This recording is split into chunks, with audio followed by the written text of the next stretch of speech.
या हेलो भाई मेरे मित्रों दोस्तों जो भी हो, तो आज के वर्ड में हम लोग पढ़ जा रहे हैं क्लास 9 जो आपका प्यार सब्जेक्ट बायोलॉजी है, उसका चैप्टर लास्ट एडोलेसेंस। तो हाँ, ये बायोलॉजी का सबसे लास्ट चैप्टर होने वाला है और इस चैप्टर में हम बेसिकली आपके टीनेज के बारे में चर्चा करने वाले हैं, ठीक है। और यही वाला जो पल है, ये एक तरीके से आपके लिए रोलर कोस्टर राइड होने वाला है, full of ups and downs. कभी आपको इस पीरियड में खुशी मिलेगी, कभी आपको दुखी मिलेगी और कभी आपको कोई और मिल जाएगी, ठीक है। और यही टाइम पीरियड में आपको अपने गोल्स पे फोकस करते, मतलब आपका एक एम होता है इस टाइम पीरियड में कि आप ये करेंगे फ्यूचर में जाके। और कुछ कुछ ऐसे भी लोग हैं जिनको होल्स पे ज़्यादा अच्छा चर्चा करने में ज़्यादा मज़ा आता है। और यही वाला वो टाइम पीरियड है जिसमें कि आप मेजर एग्जाम्स देने वाले अपने लाइफ के, जो कि आपका लाइफ मतलब डिसाइड करेगा। और ऐसा मतलब बेसिकली एक तरीके से एक ऐसा टाइम पीरियड है जिसमें कि मतलब खुशी और दुखी दोनों मिलेगी आपको। मतलब बहुत कुछ अच्छा भी होगा आपके साथ, बुरा भी होगा, ठीक है। जैसे कि मतलब वो 12 के एज में होंगे, मतलब 13 to 14 के एज के बिटवीन होंगे, मतलब 12 to 14, ठीक है। और ये चैप्टर आपको उसी के ही बारे में बताता है, मतलब बेसिकली जो आप 11 से 19 ईयर्स तक का जो आपका जो क्या बोलते हैं लाइफ में जो आपके मोड आते हैं, चेंजेस आते हैं, मतलब चाहे वो मेंटली हो, फिजिकली हो, जो कुछ भी हो। पर मतलब उन सारे चेंजेस को हम एडोलेसेंस के अंदर, मतलब ये सारे चेंजेस आते हैं और उन चेंजेस को हम बोलते हैं प्यूबर्टी, ठीक है। तो फिर पार्ट बाय पार्ट पढ़ेंगे। तो अगर आपको पूछा एग्जाम में कि एडोलेसेंस का डेफिनेशन क्या है, तो ये है basically the transitional phase between childhood and adulthood, ठीक है। तो चाइल्डहुड एंड अडल्टहुड के बीच में जो आपका जो आता है पीरियड, मतलब जिसमें कि आप मतलब चाइल्ड से अडल्ट बनते हैं, इस एक तरीके से उसको हम एडोलेसेंस बोलते हैं, ठीक है। दिस पीरियड ऑफ लाइफ क्या बोलते हैं, बॉडी अंडरगोस चेंजेस, मतलब इस एज में, मतलब इस पीरियड ऑफ टाइम में हमारा बॉडी बहुत सारे चेंजेस के अंदर अंडरगो करता है, लीडिंग टू रिप्रोडक्टिव मैच्योरिटी। मतलब बेसिकली आप अडल्ट बन रहे हो एक तरीके से, अदर वर्ड्स। और इस पीरियड का टाइम गैप है 13 से 19। टेक्निकली जो नंबर्स एंड होते हैं टीन से, मतलब टीन करके शब्द से, जैसे कि 13, 14 वो तो बेसिकली वही है। पर आपके बुक में ये भी दिया है कि आप इसको कह सकते हैं 11 से 19, मतलब बेसिकली उसी के आसपास 19, 11 जो भी आप, मतलब सॉरी 11, 13 to 19 जो भी आप लिखो, ठीक है।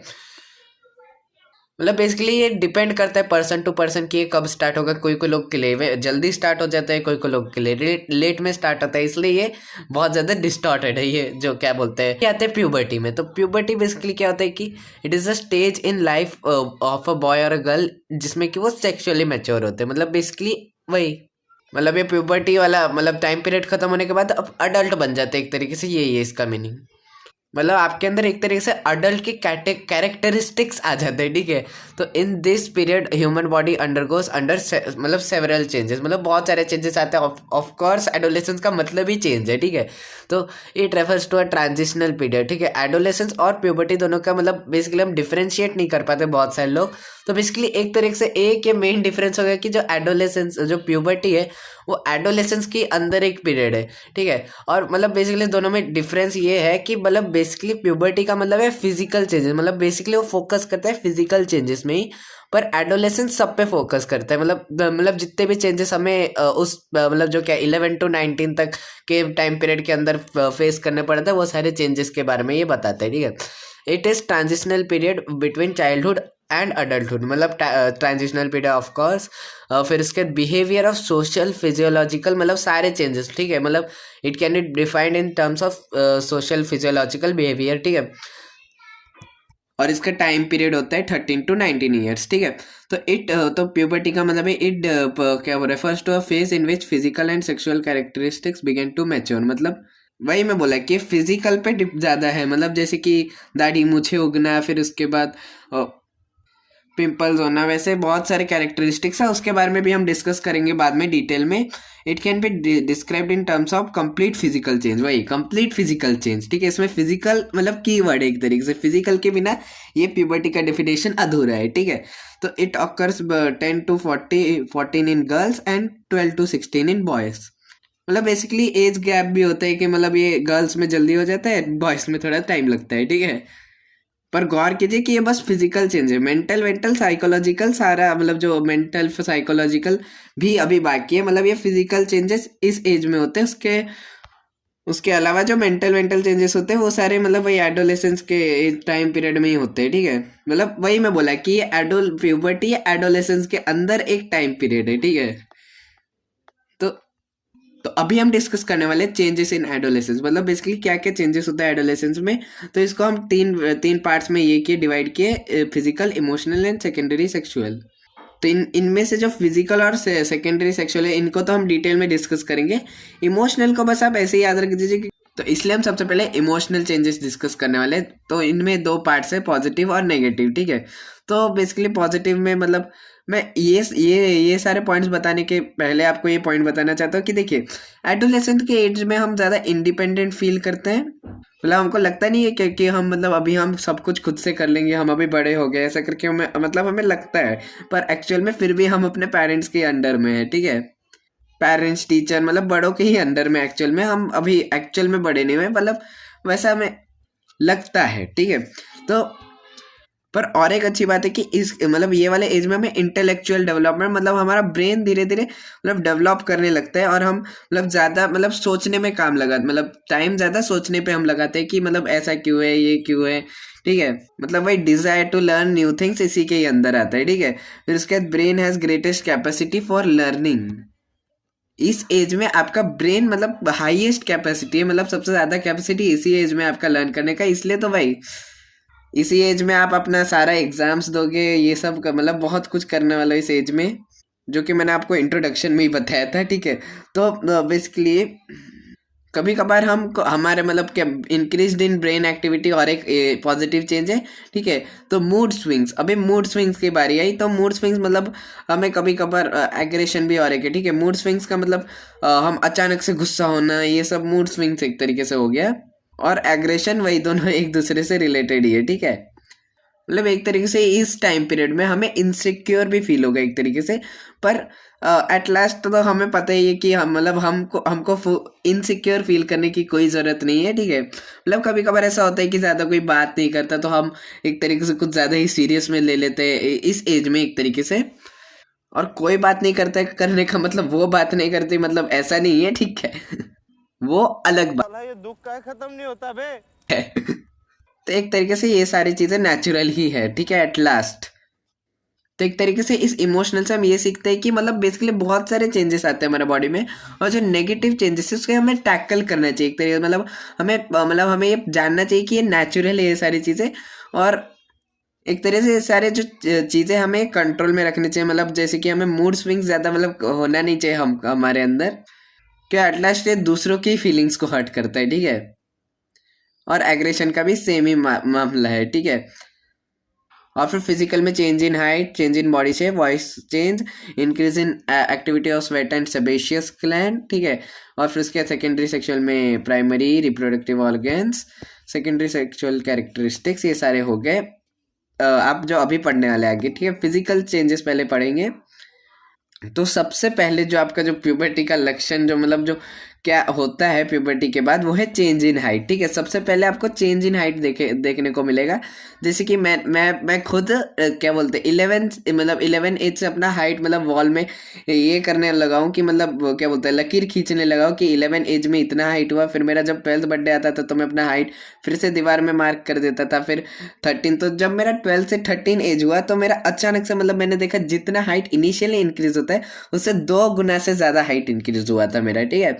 तो एक तरीके से ये चेंज इन हाइट सबसे पहला आउटकम है प्यूबर्टी का, ठीक है। तो immediate increase in height first occurs at this time, arms and legs elongate, क्योंकि आपका बोन्स बेसिकली एलोंगेट होता है, ठीक है। तो जो कि पर्सन को टॉल बना देता है, ठीक है। और फिर इनिशियली लड़के ही ज़्यादा जल्दी ग्रो करते हैं, फिर उसके बाद में बॉयज़ भी कैचअप कर देते हैं। और 18th के एज में सबका सेम मतलब सबका मैक्सिमम हाइट मतलब जितना हाइट के वो होने चाहिए उतने हो जाते हैं। मतलब ऐसा नहीं कि सबके सब सेम ही हाइट के, मतलब वो डिपेंड करता है कि आपका कितना ग्रोथ हार्मोन सेक्रेट होता है। और उसके बारे में भी हम इस चैप्टर में डिस्कस करने वाले हैं, तो दिक्कत ये नाम सुन के आप घबराइएगा नहीं, ठीक है। तो अभी है चेंज इन बॉडी शेप, ठीक है। तो बेसिकली मेल्स के केस में, मतलब मेल्स के केस में क्या होता है कि शोल्डर जो है, जो शोल्जर जो भी शोल्जर जो भी हो, ठीक है, तो वो वाइडर हो जाता है, ठीक है, वो वाइडर हो जाता है और बॉडी ज़्यादा मस्कुलर होता है। और फेशियल हेयर का भी ग्रोथ हमें इस एज टाइम पीरियड में मिलता है। जो फेशियल हेयर मतलब वही दाढ़ी मूछे, ठीक है, तो उसका भी हमें ये दिखता है कि मतलब आप देखे होंगे कि बहुत सारे लोग का जल्दी ही उग जाता है दाढ़ी मूछे, ठीक है। तो मतलब बेसिकली ये सब नेचुरल ही है, ठीक है, किसी का जल्दी है, किसी का लेट में है, ठीक है। और अभी आप पूछेंगे कि भैया अभी आपका उगा है क्या दाढ़ी मूछे, इसलिए इन केस ऑफ फीमेल, ठीक है, फीमेल जो हिप्स जो है वो वाइडर हो जाते हैं। मूवमेंट ऑफ मैमरी ग्लैंड या फिर उसको हम मिल्क सेक्रेटिंग ग्लैंड बोलते हैं, वो टेक प्लेस करता है, ठीक है। तो अभी हम वॉइस चेंज के बारे में डिस्कस करने वाले कि क्या क्या वॉइस चेंजेस आते हैं। मतलब बेसिकली आपका वॉइस अचानक से मतलब चेंज होने लग जाता है, जैसे कि मेरे ही केस में, ठीक है। तो एक मेरा एक दोस्त था, वो मतलब आया था, ठीक है, बहुत दिनों बाद मेरे से मिलने आया था। और फिर बोला कि पहले जब तू चिल्लाता था तो फिर ऐसा नॉर्मली लगता था, ठीक है, और अभी जब चिल्लाता तो ऐसा लगता है कि कोई अंकल आके चिल्ला रहे, ठीक है। तो एक तरीके से वॉइस चेंजेस मतलब, और ये वॉइस चेंजेस जनरली मेल्स में दिखता है, मतलब बेसिकली, और मेरे को तो ये वाला वॉइस ज़्यादा ही अफेक्ट कर लिया वॉइस चेंज, ठीक है। तो वॉइस का voice often cracks because of the changes that take place in voice box और लैरिंग्स, ठीक है। तो वॉइस क्रैक भी होता है ऑफन, और वो voice box larger and is visible from outside, मतलब वॉइस बॉक्स लार्ज मतलब बड़ा हो जाता है और मतलब बाहर से दिखने भी लगता है एक तरीके से, और इसको हम एडम्स एप्पल बोलते हैं, ठीक है। तो ये प्रोट्रूडिंग पार्ट को हम एडम्स एप्पल बोलते हैं, जो कि मेरे केस में तो अच्छे से दिखाई देता है, ठीक है। लोग मेरे को बोलते हैं भाई तेरा एडम्स एप्पल इतना बड़ा क्यों, तो ऑफ कोर्स जेनेटिक्स, ठीक है। तो वही यार, इसके लिए फिक्र करने की कोई ज़रूरत नहीं है, क्योंकि ये सब नेचुरल है, जेनेटिक्स पे डिपेंडेंट है, ठीक है। तो गर्ल्स के पास हाई पिच वॉइस होता है, और वेरएस बॉयज़ के पास डीप डीप वॉइस होता है। और बेसिकली इस मतलब जो क्या बोलते हैं, गर्ल्स के केस में ज़्यादा वॉइस चेंज दिखता नहीं है हमें। और increase activity of sweat and sebaceous gland, ठीक है। तो ये एक तरीके से इम्पॉर्टेंट पॉइंट है, क्योंकि भाई इस मतलब ये जो है ये हमारे फेस में पिंपल्स और एक्ने कर देता है। और इसका मेन कारण क्या है कि मतलब बेसिकली आपका फेस जब क्या बोलते हैं डर्टी हो जाता है एक तरीके से, मतलब बहुत ज़्यादा डर्ट वर्ट एक्यूमुलेट हो जाता है, तो आपका बॉडी क्या करता है कि स्वेट एंड ऑयल सेक्रेट करने लग जाता है। तो बेसिकली आउट ऑफ सिलेबस है, पर फिर भी मैं आपको मतलब एक्सप्लेन करना चाहता हूँ कि बेसिकली ऑयल सिक्रीशन होता है क्यों है, ठीक है। तो बेसिकली यहाँ पे आप देख सकते हैं कि मॉइस्चराइज रखने के लिए पहला तो रीज़न आप देख सकते हैं, ठीक है। और फिर उसके बाद प्रोटेक्शन, ठीक है, प्रोटेक्शन के लिए भी मतलब basically external factors like bacteria, fungi and other micro organism से बचाने के लिए भी ये क्या बोलते हैं ऑयल सिक्रीट होते हैं, जिसको हम सीबम भी बोलते हैं, ठीक है। और फिर इसमें जेनेटिक फैक्टर्स और एक्सटर्नल फैक्टर्स भी प्ले करते हैं रोल, जो कि मतलब बेसिकली जेनेटिक्स मतलब वही है, आपको पता ही है, मतलब जीन्स। और एक्सटर्नल फैक्टर्स जैसे कि मतलब ज़्यादा स्ट्रेस लेवल, ये सब मतलब बहुत सारे एक्सटर्नल फैक्टर्स, ठीक है। तो ये सारे डिपेंड करते हैं हमारे सीबम के सेक्रीशन के लिए, ठीक है।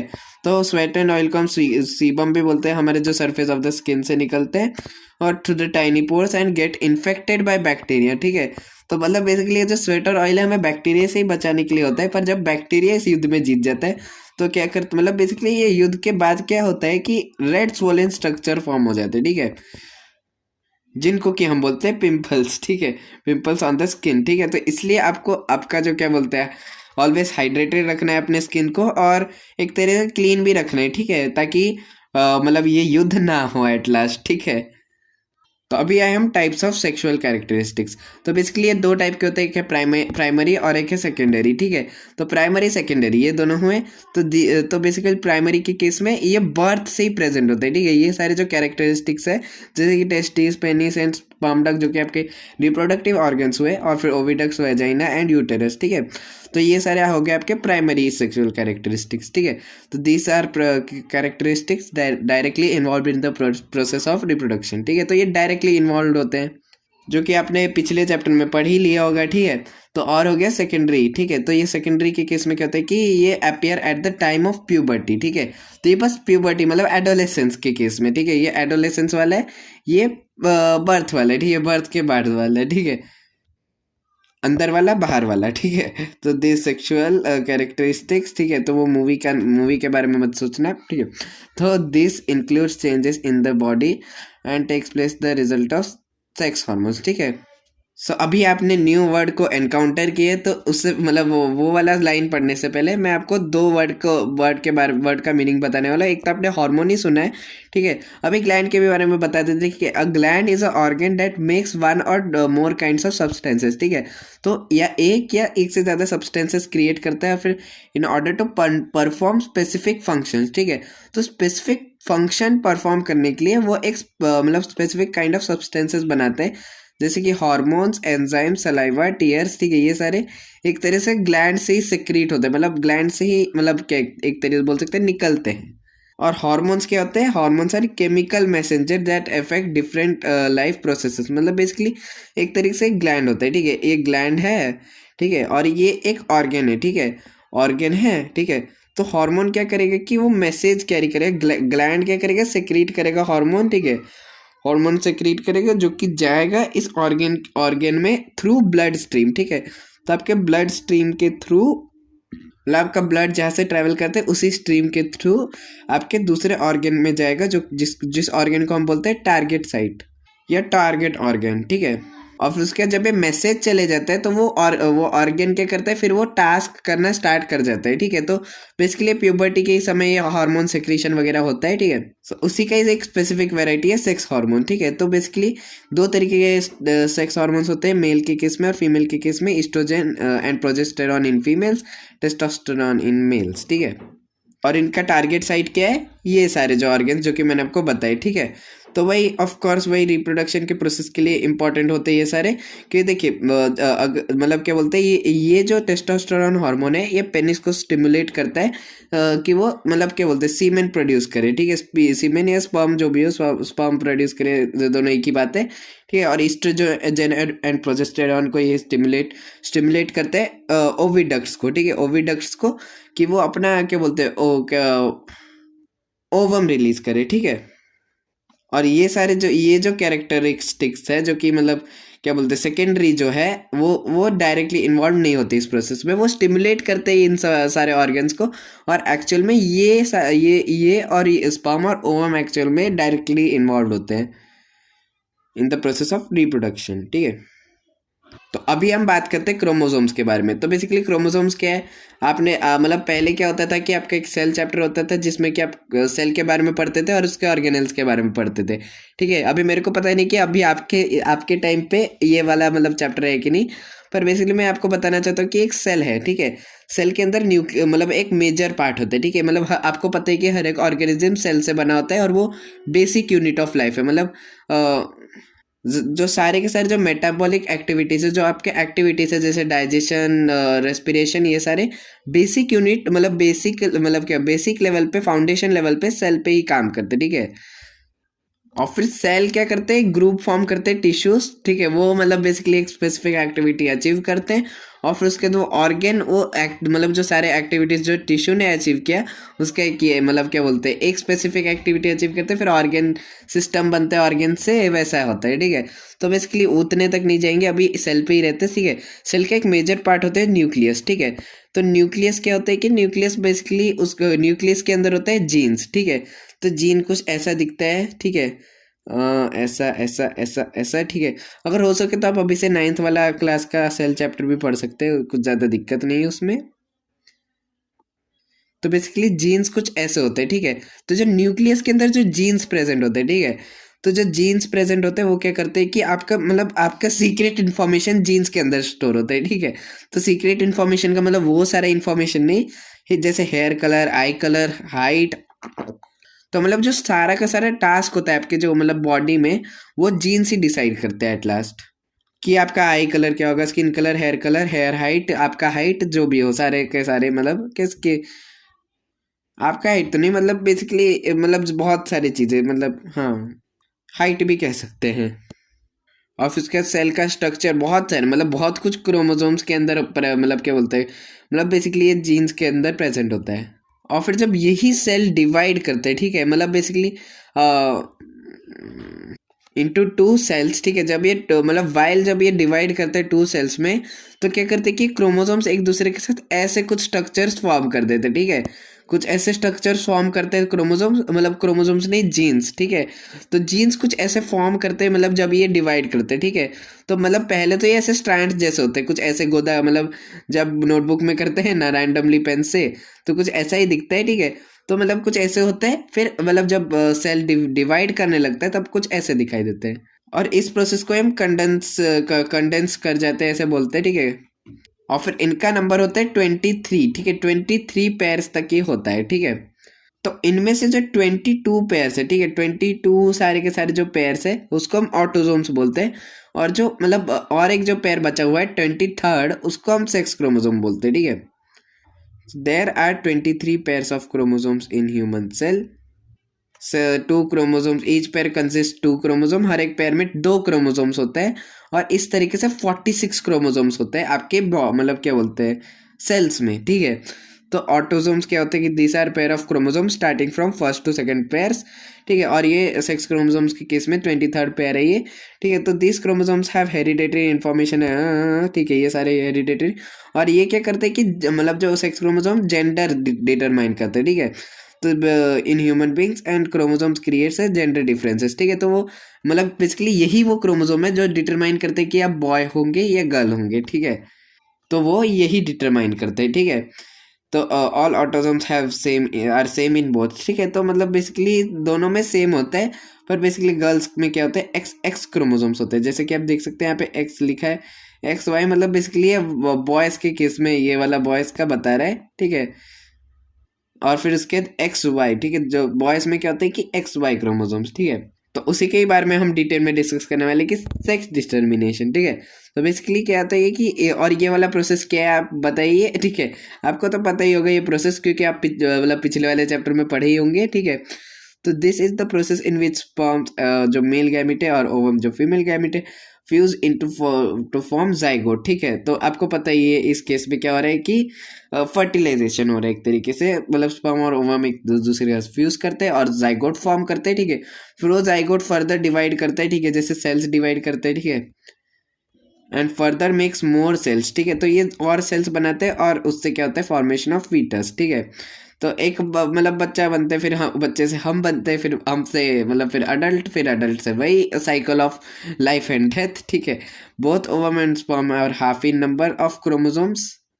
तो ये वाला पॉइंट एक तरीके से बहुत क्रूशियल पॉइंट बन जाता है इस चैप्टर का, ठीक है। तो बेसिकली इसको एक्सप्लेन करने के ऊपर एक क्वेश्चन आया, तो फिर आप कुछ ऐसा डायग्राम बना सकते हैं एग्जाम में, ताकि आपको टीचर को और अट्रैक्टिव लगे ये वाला क्वेश्चन, और आपको मार्क्स देने के लिए टीचर मजबूर हो जाए। और ये वाला आपके बेटर अंडरस्टैंडिंग के लिए ये वाला इमेज मैंने आपको दी है कि यहाँ पे बता रहे कि एक्स और एक्स मिलके फीमेल बना रहे हैं। और मतलब फीमेल तो बेसिकली एक्स एक्स देगा, मेल एक्स वाई देगा, आधे आधे स्पर्म्स में एक्स एक्स होगा, आधे स्पर्म में वाई होगा, एक का तो सब में सेम ही होगा। और फिर उसके बाद वही आधा मतलब मतलब अगर एक्स फ्यूज़ किया एक्स के साथ तो फीमेल होगा, और अगर एक्स वाई के साथ फ्यूज़ किया तो मेल होगा, ठीक है। निकले में मेरे को वापस इस स्लाइड में आना पड़ेगा। तो देखिए बेसिकली जब फर्टिलाइजेशन होता है तब क्या होता है कि क्या बोलते हैं, जो स्पर्म का जो जेनेटिक मटेरियल है और ओवम का जेनेटिक मटेरियल है, वो एक दूसरे के साथ मतलब एक जेनेटिक मटेरियल फॉर्म करने लग जाते हैं, ठीक है। मतलब बेसिकली एक कैरी करता है मतलब आधा चीज, और एक कैरी करता है आधा चीज, मतलब स्पर्म कुछ कैरी करता है, ओवम कुछ कैरी करता है, फिर बाद में वो दोनों मतलब एक मतलब पेयर बना देते हैं, ठीक है। पर मतलब बेसिकली वान के केस में, मतलब मैं वान का एग्जांपल ले रहा हूँ कि मतलब ये आधा लेगा और मतलब स्पर्म आधा लेगा और ये आधा लेगा। नहीं तो फिर क्या होगा कि अगर ये मतलब आप बोलेंगे कि क्यों ये पूरा नहीं ले सकता, देखिए मतलब टोटल में 46 क्रोमोसोम्स होते हैं आपके अंदर, ठीक है। तो स्पर्म मतलब क्या बोलते हैं, स्पर्म के अंदर 23 और ओवम के अंदर 23, ठीक है। तो अब क्या होगा कि अगर वो 46 क्रोमोसोम्स मतलब कैरी करेगा, मतलब दोनों 46 क्रोमोसोम्स कैरी करेंगे, तो क्या होगा कि फिर बाद में 92 क्रोमोसोम्स, ठीक है। तो ये पुरुष नहीं रहेगा, महापुरुष बन जाएगा, ठीक है, ये आदमी।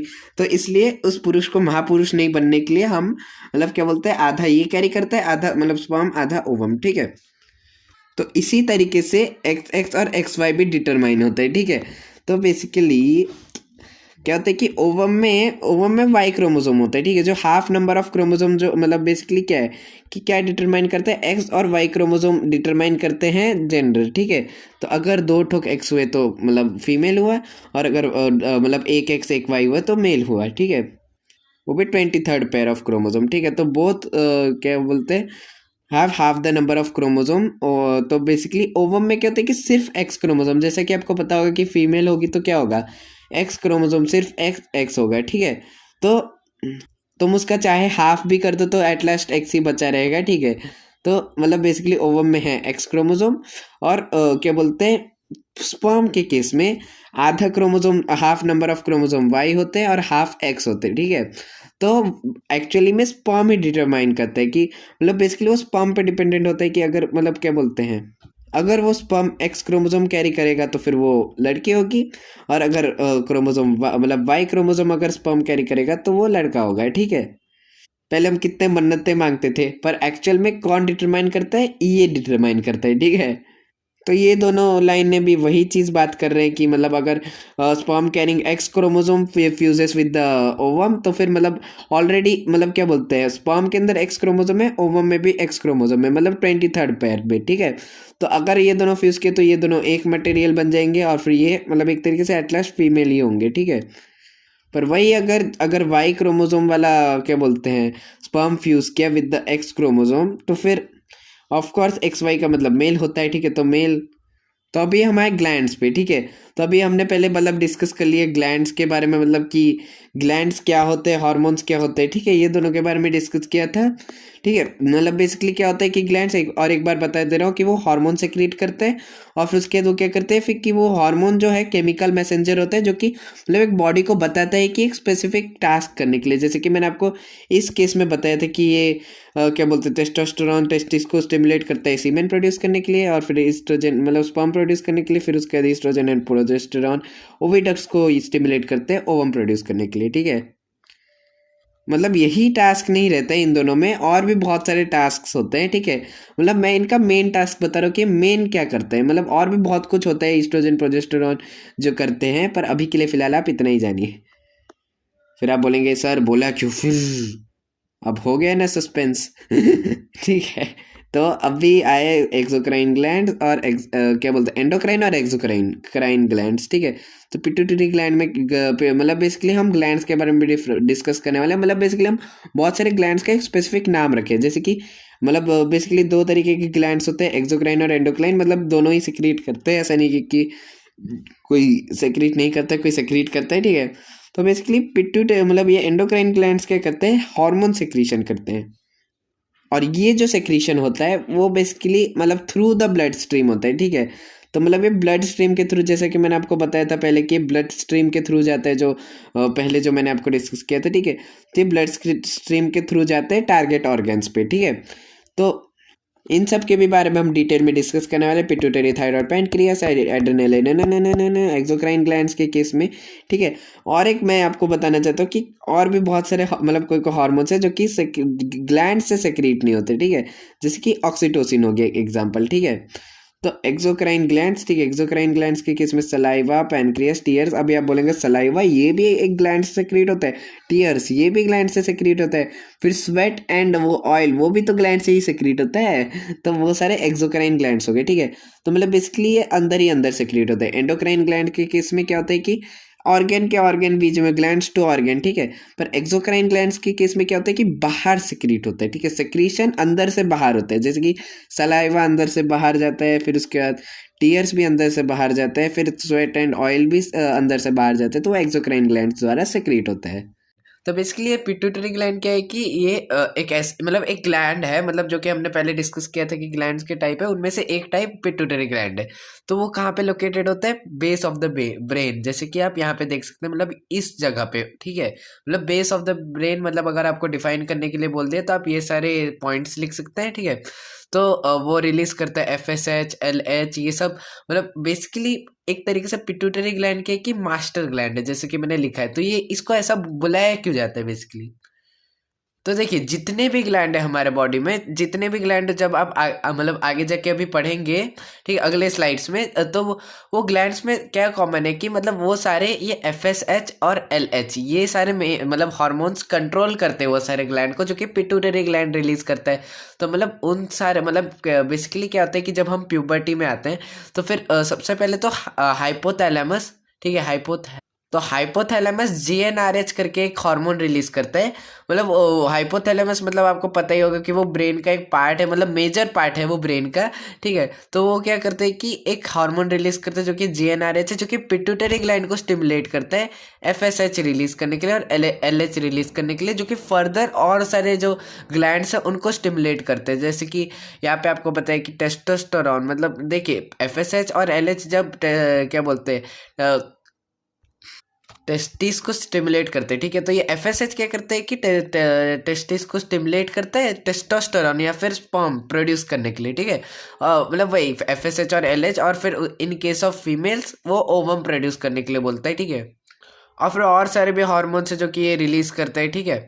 फिर इसके task controls all other endocrine gland, that is why it is called the master gland, ठीक है। और फिर जो हाइपोथैलेमस मैंने आपको बोला उसको हम master of the master gland बोलते हैं, इस कारण से क्योंकि वही तो सबसे पहले जीएनआरएच प्रोड्यूस करता है ना। तो ये एक्स्ट्रा फैक्ट है, इसलिए मैंने इसमें ऐड नहीं किया, अलग से बताया, ठीक है। और फिर उसके बाद ये और एक चीज़ क्या रिलीज करता है पिट्यूटरी ग्लैंड, ग्रोथ हार्मोन, ठीक है। तो वो क्या करता है कि आपके ग्रोथ को रेगुलेट करते हैं, मतलब आप कितने लंबे होंगे वो ग्रोथ हार्मोन ही ये करते हैं, डिसाइड करता है, ठीक है। तो इसका हाइपोसेक्रेशन मतलब अगर कम सेक्रेशन हुआ इसका तो आप छोटे हाइट के हो जाएंगे, जिसको हम द्वार्फिज्म बोलते हैं। और फिर उसके बाद हाइपर सेक्रेशन गाइगेंटिज्म बोलते हैं, ठीक है, मतलब बहुत लंबे, ठीक है। तो अगली बार अगर आप किसी लंबे आदमी को देखें तो ये आपको पता रहना चाहिए कि उसमें उसका पिट्यूटरी ग्लैंड कुछ ज़्यादा ही ग्रोथ हार्मोन रिलीज कर दिया है, ठीक है। तो यहाँ पे बताया कि body parts in which specific hormone reaches through the blood stream are called target sites, ठीक है। तो वेरियस ग्लैंड से, जैसे आपका जो हाइपोथैलेमस जीएनआरएच प्रोड्यूस कर रहा था जिसका टारगेट साइट क्या था, पिट्यूटरी ग्लैंड, वैसे ही और सारे हार्मोन्स में भी फिट होता है, ठीक है। अभी आए हम थायराइड ग्लैंड पे। तो ये जो आपका जो एडम्स एप्पल है इसके नीचे आप देखिए, ठीक है, एडम्स एप्पल को मत देखिए, इसके नीचे देखिए जो बटरफ्लाई शेप्ड ग्लैंड है इसको हम थायराइड ग्लैंड बोलते हैं, ठीक है। तो क्या इसका लोकेशन आप लिख सकते हैं in front of neck below the larynx, ठीक है। इसको हम लैरिंग्स बोलते हैं, जो कि आपने साउंड चैप्टर में पढ़ा ही होगा। थायरोक्सिन हार्मोन, ठीक है। तो ये थायरोक्सिन हार्मोन रिलीज करते हैं, तो नाम इजी है ये याद रखने के लिए, थायराइड ग्लैंड, थायरोक्सिन हार्मोन, ठीक है। It regulates the metabolism process by which food is changed into energy, ठीक है। तो बेसिकली यही नहीं, डाइजेशन, रेस्पिरेशन, फिर उसके बाद एक्सक्रीशन, ये सारे के सारे प्रोसेसेस को हम मेटाबॉलिज्म में डालते हैं, ठीक है। और इसे हम मेटाबॉलिक एक्टिविटीज बोलते हैं, ठीक है। तो वही मेटाबॉलिज्म को अफेक्ट करता है, ठीक है, रेगुलेट करता है एक तरीके से, कि मतलब डाइजेशन कब होगा, ये रेस्पिरेशन कब होगा। रेस्पिरेशन हमसे कंट्रोल नहीं होता, ब्रीथिंग और रेस्पिरेशन अलग है, ठीक है। तो उन दोनों को इंटरमिक्स मत कीजिए। ब्रीथिंग का मतलब है कि हम सांस लेते हैं, और रेस्पिरेशन का मतलब है कि वो प्रोसेस जिससे कि हम ब्लड स्ट्रीम के थ्रू ऑक्सीजन, कार्बन डाइऑक्साइड, ये सब सारा ट्रांसपोर्ट करते हैं, फिर उसके बाद वो एल्वेलाई तक पहुंचाते हैं, वो अलग चीज़ है, ठीक है। और वो अफेक्ट करते हैं general growth of our body, ठीक है। तो एट लास्ट तो वो जनरल ग्रोथ को ही अफेक्ट करेगा, क्योंकि मेटाबॉलिज्म मेन ही चीज़ है ना। तो अभी पैनक्रियास पे आते हैं, ठीक है। पैनक्रियास क्या है, बिलो द स्टोमक लोकेशन है। और एक काम है थायरोक्सिन हार्मोन का, जो कि एनिमल्स की केस में वैलिड है, ठीक है। एनिमल्स की केस में क्या है कि जो फ्रॉग है, ठीक है, हमारे बुक में फ्रॉग का एग्जांपल दिया है, ठीक है। फ्रॉग के केस में क्या होता है कि जो थायरोक्सिन हार्मोन है वो मदद करता है, मतलब हमारे केस में भी मेटाबॉलिज्म में मदद करता है, पर फ्रॉग के केस में ये कुछ ज़्यादा ही इंपॉर्टेंट है। क्यों? क्योंकि जो मेटामॉर्फोसिस प्रोसेस जिसमें कि टैडपोल फ्रॉग से फ्रॉग में बदलता है, मतलब एक तरीके से फ्रॉग का एडोलेसेंस ही समझ लो, कि टैडपोल से फ्रॉग में कन्वर्ट होता है, ठीक है। टैडपोल फ्रॉग में कन्वर्ट होता है, मतलब आपने पढ़ा ही होगा, पहले एग होता है, फिर टैडपोल होता है, फिर फ्रॉग बनता है वो टैडपोल, ठीक है। तो वैसे तो अगर अगर क्या होता है कि एक सेकंड, तो अगर आयोडीन कंटेंट, सॉल्ट कंटेंट पानी में कम हुआ तो फिर वो फ्रॉग टैडपोल, मतलब वो टैडपोल फ्रॉग में कन्वर्ट ही नहीं हो पाएगा, अगर क्योंकि क्या बोलते हैं, salt is important for the production of thyroxine, salt important है थायरोक्सिन के प्रोडक्शन के लिए। तो अगर सॉल्ट कंटेंट पानी में कम हुआ तो वही और इसलिए तो हमें हमें भी नमक खाना पड़ता है, ठीक है। डायरेक्ट नहीं, खाने में ही मिला के, ठीक है। तो आ गए डायरेक्ट खाने खाने के लिए, बोले कि मेरे को नमक चाहिए खाने में। हाँ, तो अभी चलते हैं पैनक्रियास में, ठीक है। तो वो बिलो द स्टोमक प्रेजेंट है, जो कि आप ऐसे देख पा रहे हैं, ठीक है। और फिर उसके तो कौन से हार्मोन्स रिलीज करते हैं, insulin, glucagon and digestive juices, ठीक है। तो when carbohydrate get converted into glucose, रुकिए ये बाद में बताऊंगा, ठीक है। Insulin reduces the blood sugar levels, ठीक है। तो जो ब्लड में जो शुगर बनता है वो उसको रिड्यूस करता है, ठीक है। मतलब बेसिकली जितना भी आप कार्बोहाइड्रेट खाते हैं वो क्या करते हैं, ग्लूकोज में कन्वर्ट होता है। तो ग्लूकोज क्या है, एक शुगर का फॉर्म है। तो शुगर वो मतलब कहाँ पे फ्लो करता है, ये सब ब्लड में ही तो फ्लो करता है ये सारे न्यूट्रिएंट्स। तो whereas glucagon increases the blood sugar level, तो ठीक है। तो बेसिकली एक तरीके से बैलेंस क्रिएट करते हैं ये दोनों हार्मोन्स, इंसुलिन और ग्लूकागोन, ठीक है। अगर शुगर लेवल ज्यादा हुआ तो इंसुलिन आएगा, अगर शुगर लेवल कम हुआ तो ग्लूकागोन आएगा, ठीक है। तो पर आपने डायबिटीज के बारे में सुना होगा कि मतलब आपने कभी कभार सुना भी होगा कि इंसुलिन का प्रोडक्शन कम होने के कारण लोगों को डायबिटीज होने लग रहा है। तो बेसिकली क्या है इसका माजरा, ठीक है। तो बेसिकली जब कार्बोहाइड्रेट क्या होता है, ग्लूकोज में कन्वर्ट होता है, तो पैनक्रिया क्या प्रोड्यूस करता है, इंसुलिन प्रोड्यूस करते हैं, ठीक है। तो which lets glucose inside the cells, ठीक है। तो बेसिकली क्या क्या होता है कि ग्लूकोज और इंसुलिन एक दूसरे के साथ मतलब इंसुलिन क्या करते हैं, एक तरीके से पाथवे बन जाता है सेल में एंट्री मारने के लिए, क्योंकि ग्लूकोज तो इंटर्न हमें एनर्जी ही प्रोवाइड करेगा, ठीक है।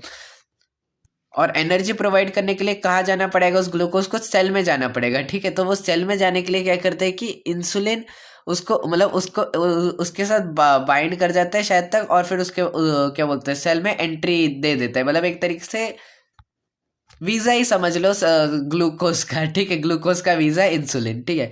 तो insulin secretion is low, blood glucose level increases, ठीक है। तो जब ये इंसुलिन मतलब हम जब ज़्यादा शुगर लेते हैं तो इंसुलिन ज़्यादा प्रोड्यूस करता है आपका जो पैनक्रिया। तो पैनक्रिया जब ज़्यादा इंसुलिन प्रोड्यूस करेगा तो इसका एक लिमिट भी होता है ना, वो थोड़ी आपको देते जाएगा। जैसे आप किसी को कुछ मतलब मदद करेंगे पर एक टाइम पे वो कुछ ज़्यादा ही मदद हो जाएगा और आप और मदद नहीं करेंगे उसकी। वैसे ये पैनक्रिया भी है कि मतलब जब ज़्यादा इंसुलिन प्रोडक्शन और सेक्रीशन हो जाता है तो फिर वो एक टाइम पे ऐसा आता है कि वो सेक्रीशन ही कम कर देता है इंसुलिन का, और फिर उसके बाद लो ग्लूकोज लेवल हो जाता है। सॉरी, ग्लूकोज लेवल इंक्रीज करता है, लो क्या बोलते हैं, इंसुलिन सेक्रीशन लो हो जाता है, ठीक है। और एक पैनक्रिया को एक तरीके से दोनों एंडोक्राइन और एक्सोक्राइन ग्लैंड भी बोलते हैं, बोथ एंडो एंड एक्सो, ठीक है। एंड एंड एक्सो, ठीक है। तो ये दोनों ग्लैंड मतलब दोनों दोनों ग्लैंड्स का क्या बोलते हैं टास्क करता है, क्योंकि देखिए एक तरीके से तो और तो और ये डाइजेस्टिव एंजाइम्स भी सेक्रीट करते हैं जो कि ओन मतलब उनके पास खुद के डक्ट्स है जो कि एक्सोक्राइन ग्लैंड्स में होते हैं। मतलब एंडोक्राइन क्या करते हैं, अपना ब्लड वेसल्स यूज करते हैं, ठीक है। और फिर ये क्या बोलते हैं, और डाइजेस्टिव एंजाइम्स के पास खुद का डक्ट होता है जो कि makes it both endocrine and exocrine, ठीक है। तो ये दोनों बना देते हैं इन दोनों को, ठीक है। मतलब इसको, ठीक है। Hyposecretion of insulin causes diabetes mellitus, ठीक है। तो भाई हमारे यहाँ पे तो यही यही ज्यादा कॉमन है। मतलब और भी वेराइटीज होंगे डायबिटीज के, उसका एक वेराइटी है मेलिटस, ठीक है। पैराथायरॉयड ग्लैंड, अब पैराथायरॉयड ग्लैंड में चलते हैं। तो बेसिकली ये क्या है कि आप अभी आप बोलेंगे तो थायराइड ग्लैंड है, अभी आपने बताया था बटरफ्लाई शेप्ड का ग्लैंड है, पर इसमें ये जो छोटे छोटे से गोले गोले हैं, ठीक है, वो पैराथायरॉयड ग्लैंड है। जो नीले नीले आप देख सकते हैं ब्लू कलर में, तो वो two pairs of small oval yellow gland, ठीक है। तो close back to the thyroid gland, ठीक है। तो थायराइड ग्लैंड के पीछे है, ठीक है, आगे नहीं पीछे, ठीक है। तो क्या सेक्रेट करते हैं पैराथायराइड हार्मोन, और वो कैल्शियम और फास्फोरस लेवल को रेगुलेट करते हैं, ठीक है।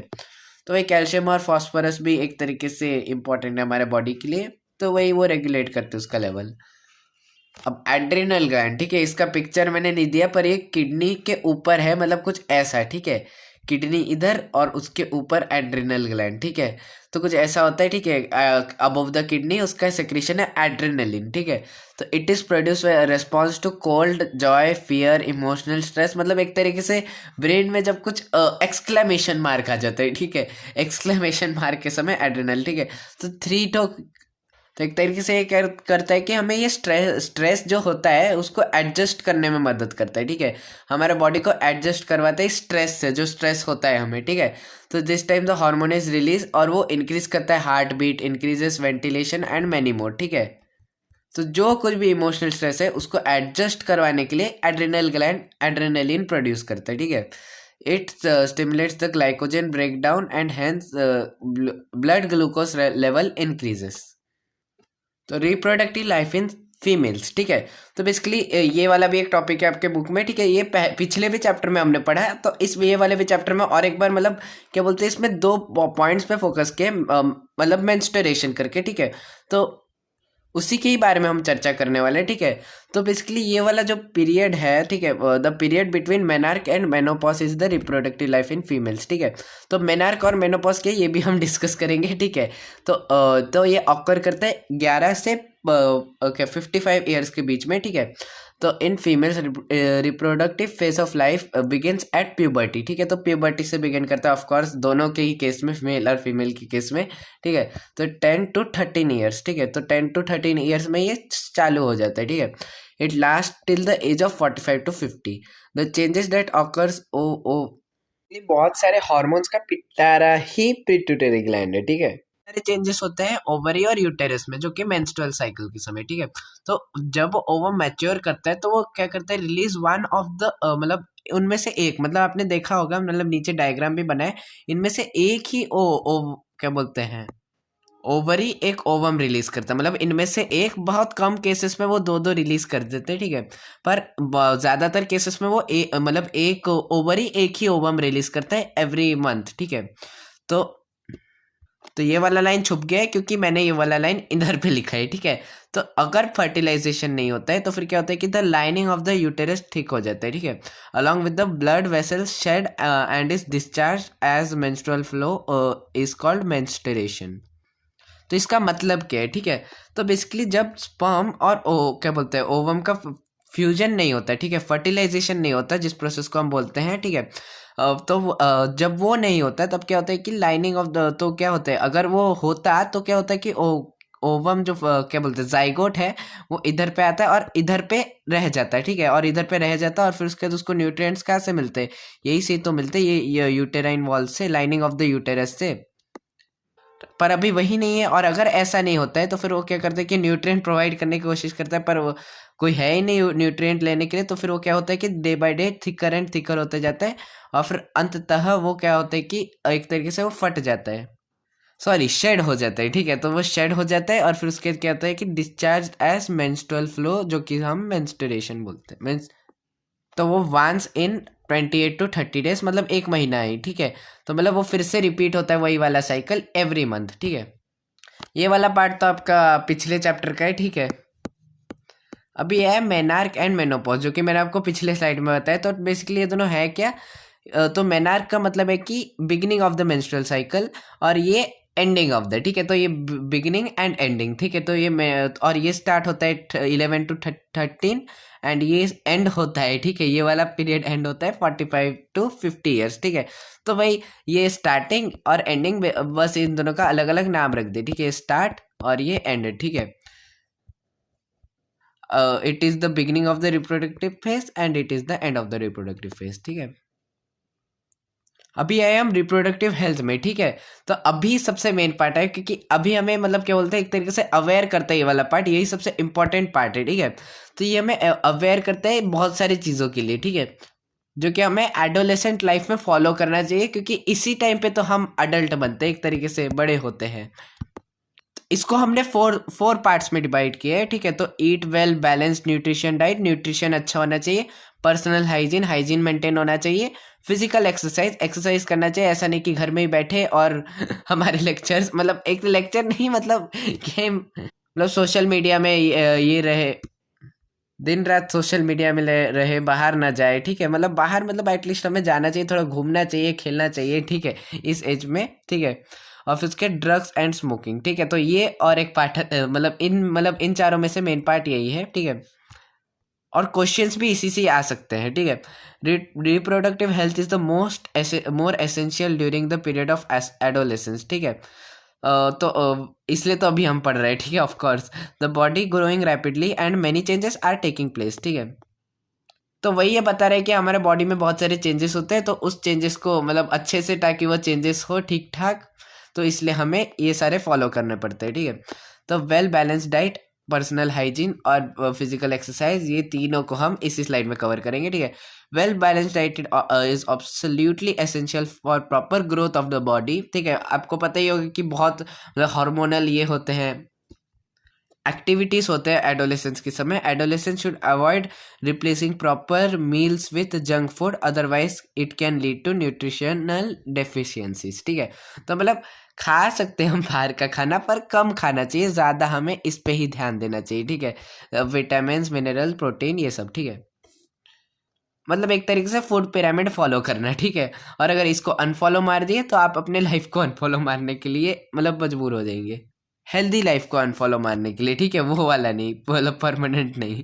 ठीक है, active secretion of sweat and oil can cause bacterial infection, जो कि मैंने आपको बताया था, स्वेट एंड सेबेशियस ग्लैंड का मतलब ज़्यादा ये होता है इस टाइम पे। ठीक है, इस टाइम पीरियड में स्वेट और सेबेशियस ग्लैंड का एक्टिविटी ज़्यादा होता है, जो कि बैक्टीरियल इन्फेक्शन मतलब इन्फेक्ट कर लेता है एक तरीके से बैक्टीरिया हमारे स्किन पे, मतलब जो युद्ध छिड़ जाता है, जो मैंने आपको बताया था।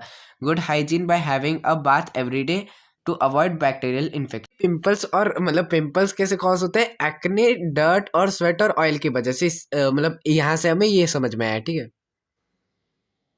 और फिर ये हेल्थ मेंटेन करने के लिए हमें फिजिकल एक्सरसाइज जैसे कि प्लेइंग आउटडोर गेम्स, वॉकिंग, मतलब हमें मतलब एक तरीके से फिजिकली एक्टिव रहना है। मतलब ऐसा नहीं कि घर में बैठे बैठे, जो कि आजकल के यूथ में ज़्यादा देखने को मिल रहा है कि घर में ही ज़्यादा बैठते हैं, बाहर नहीं जाते हैं। ठीक है, सो इज और fresh air and sunlight are also equally important. Sunlight से विटामिन डी मिलेगा, फ्रेश एयर से हमें ऑक्सीजन मिलेगा। सो ड्रग्स एंड स्मोकिंग, अभी आए हम सबसे इम्पॉर्टेंट पार्ट ऑफ, मतलब क्या बोलते हैं, एक तरीके से बहुत इंपॉर्टेंट पार्ट है। और आप देख सकते हैं कि अलग से हमने स्लाइड बनाई है इसके लिए, और जबकि हमने इसके लिए उतना नहीं बनाया है, क्योंकि भाई ये एक इम्पॉर्टेंट इश्यू है, मतलब टू बी डिस्कस्ड, मतलब इस एज में, जिस एज में आप है, मतलब एडोलेसेंट एज में जाने वाले हैं। तो बेसिकली इस केस में क्या है कि अब मतलब जब हम क्या बोलते हैं एडोलेसेंट बनते हैं, ठीक है, तो क्या होता है कि हम अपने सेल्फ आइडेंटिटी मतलब इमोशनल एडजस्टमेंट, मतलब हम चाहते हैं कि हम दूसरों से मतलब आगे दिखे, ऊपर दिखे एक तरीके से। तो सेल्फ आइडेंटिटी, सेल्फ रिस्पेक्ट, खुद का रेस्पेक्ट हो अंदर से। फिर पीयर ग्रुप प्रेशर, मतलब अपने दोस्त ऐसा कर रहे हैं तो मुझे भी ऐसा करना है। क्यूरियोसिटी, मतलब कैसा क्यों है ऐसा। फ्रस्ट्रेशन, डिप्रेशन, ऐसे बहुत सारे, लिस्ट इज एंडलेस। और इसके लिए हम क्या कर लेते हैं, ड्रग्स एंड स्मोकिंग। स्मोकिंग तो आपको पता होगा, ड्रग्स जिन्हें नहीं पता, एक तरीके से ऐसी चीज़ है, मतलब जैसे कि जिन्हें लोग लेते हैं, ठीक है, जिन्हें लोग लेते हैं, मतलब जैसे वो इंजेक्शन का है, या फिर मतलब क्या बोल सकते हैं, मतलब बेसिकली इस केस में तो आपका नीडल से है। ठीक है, तो इंजेक्शन में क्या होता है कि वो एक ऐसा चीज़ होता है जिसको लेने के बाद हमें मतलब अजीब व गरीब लगता है, जैसे आप वही दारू ही ले लीजिए। और फिर वो शो करना चाहते हैं कि हम कितने ये है, आपसे ऊपर है, मतलब ऐसा कुछ होता है। ठीक है, और फिर अगर आप ये एक बार लिए तो फिर आप क्या बोल सकते हैं, सेटिस्फैक्शन मिलता है, रिलैक्स्ड माइंड, हार्म्स या अवर बॉडी, और वो एडिक्टिव भी होता है। ठीक है, तो एक तरीके से मतलब फायदे फायदे तो नहीं है, हमें लेना ही नहीं चाहिए सब। पर क्या बोल सकते हैं, एक तरीके से सेटिस्फैक्शन के लिए कि हाँ भाई मैंने कुछ तो कर दिया।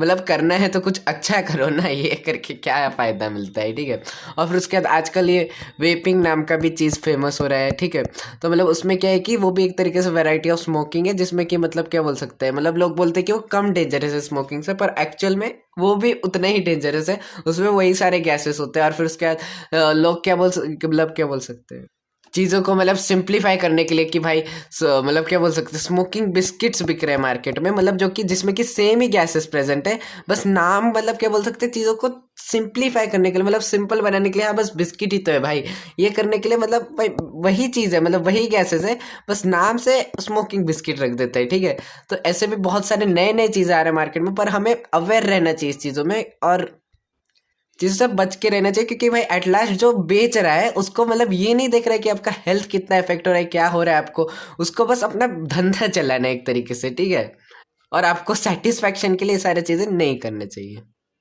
हार्मफुल इफेक्ट ऑफ ड्रग्स, ठीक है, तो ये क्या करते हैं, act on brain and affect the normal activities, हमारे जो नॉर्मल मेटाबॉलिक एक्टिविटीज है उसको अफेक्ट करते हैं, क्योंकि उसके अंदर ऐसी चीज़ें ही प्रेजेंट होते हैं।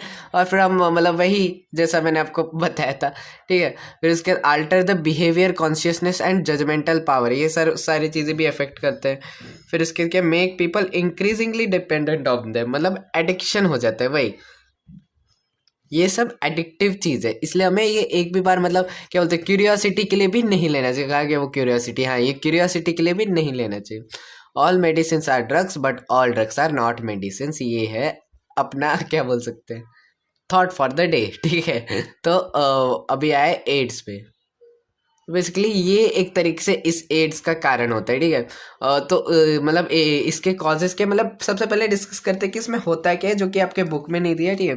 तो बेसिकली एक ऐसा वायरस है जो कि मतलब क्या बोल सकते हैं, मतलब एक तरीके से आपके जीवन भर आपके साथ रहता है, मतलब कभी ये खत्म नहीं होगा, आपके जीवन भर ही रहेगा। और ये एक तरीके से धीरे धीरे क्या करता है कि आपके इम्यून सिस्टम पे ही डायरेक्ट अटैक करता है। मतलब दूसरे वायरसेस क्या करते हैं कि उनका मेन एम आपका इम्यून सिस्टम नहीं, आपका और कोई बॉडी पार्ट, मतलब आपका मेटाबॉलिक एक्टिविटीज को अल्टर करना होता है, ठीक है। पर ये क्या करता है, डायरेक्ट इसका एम ही आपके इम्यून सिस्टम पे अटैक करना। तो ये इम्यून सिस्टम पे अटैक करता है और उसको वीक बना देता है, ठीक है। तो वीक बना देता है, और फिर इम्यून सिस्टम वीक होता है तो आपको पता है क्या होता है उसके बाद, कि मतलब वाइड रेंजेस ऑफ डिजीज, चाहे वो मतलब ट्यूबरकुलोसिस हो, मलेरिया हो, टाइफाइड हो, मतलब वो आराम से हो जाते हैं। पहले आपका क्या होता था कि इम्यून सिस्टम होता था जो कि मतलब अगर कोई वीक वायरसेस आते थे तो उनको उड़ा देता था।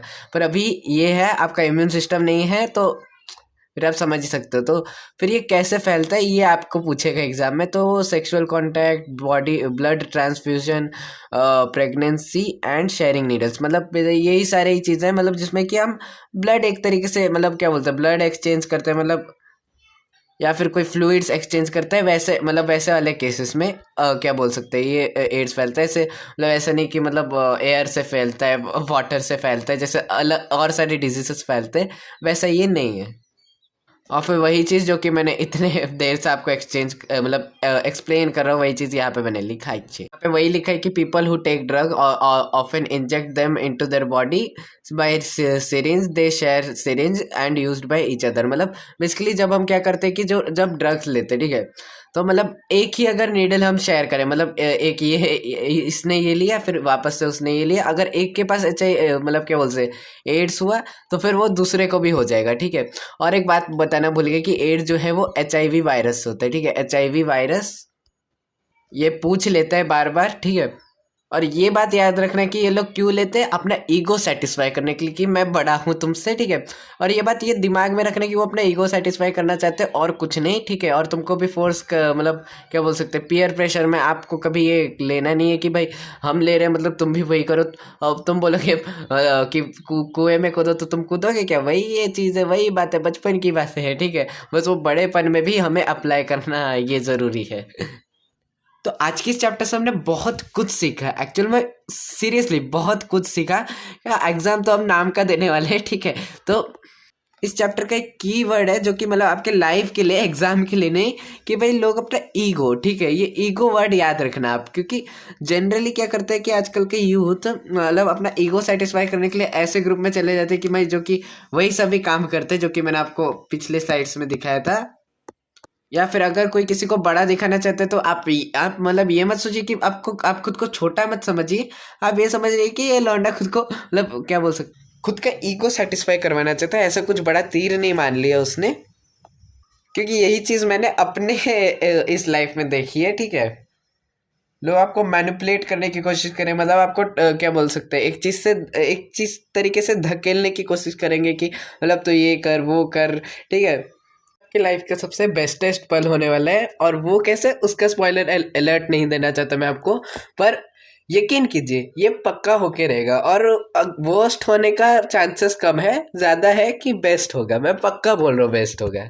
At last thank you for your attention. और अगर आपको ये वाला वीडियो मतलब एक तरह से हम लोग क्या बोल सकते सक्सेसफुल हो गए आपको एक्सप्लेन करने के लिए ये वाला चैप्टर, और आपको मतलब क्या बोल सकते हैं एडोलेसेंट लाइफ के बारे में बता दिए कि भाई ये कितना मतलब एक तरीके से इस मतलब रियल लाइफ में, जैसे कि मैंने आपको स्टार्टिंग में बताया था कि अप्स एंड डाउन से फुल है। मतलब आपको कभी अच्छा मिलेगा, कभी बुरा मिलेगा, कभी कुछ बुरा होगा, कभी कुछ ज़्यादा ही अच्छा हो जाएगा, ठीक है। तो मतलब बहुत कुछ होगा, और हमें पॉजिटिव रहना है, ठीक है, सब वक्त इस मतलब 8-9 सालों में, ठीक है। तो एक तरीके से कभी कभार डिप्रेशन भी फील होगा, मतलब दूसरों से नीचे फील होगा, पर हमें वो फील करने की जरूरत नहीं है, क्योंकि एट लास्ट ये मतलब एक तरीके से क्या बोल सकते हैं, हमारा बॉडी ही इसके लिए जिम्मेदार है कि इस समय मतलब हमारे अंदर ज़्यादा हार्मोन सेक्रेशन होते हैं। हम मतलब कभी कभार कुछ ज़्यादा ही इंट्रोवर्ट हो जाते हैं, कभी कभार कुछ ज़्यादा ही एक्सट्रोवर्ट हो जाते हैं, ऐसा भी हो सकता है, ठीक है। पर एक तरीके से हमें नॉर्मल ही रहना है, ठीक है। तो उस चीज़ के लिए मतलब ये वाला चैप्टर हमने बनाया था। तो आप हमें हमारे इस वीडियो को लाइक कर सकते हैं, चैनल को सब्सक्राइब कर सकते हैं, अगर मतलब आपको हम अगेन सक्सेसफुल हुए एक्सप्लेन करने के लिए चैप्टर। तो मिलते हैं हम आपको अपने नेक्स्ट वीडियो के लिए, तब तक के लिए गुड बाय बाय।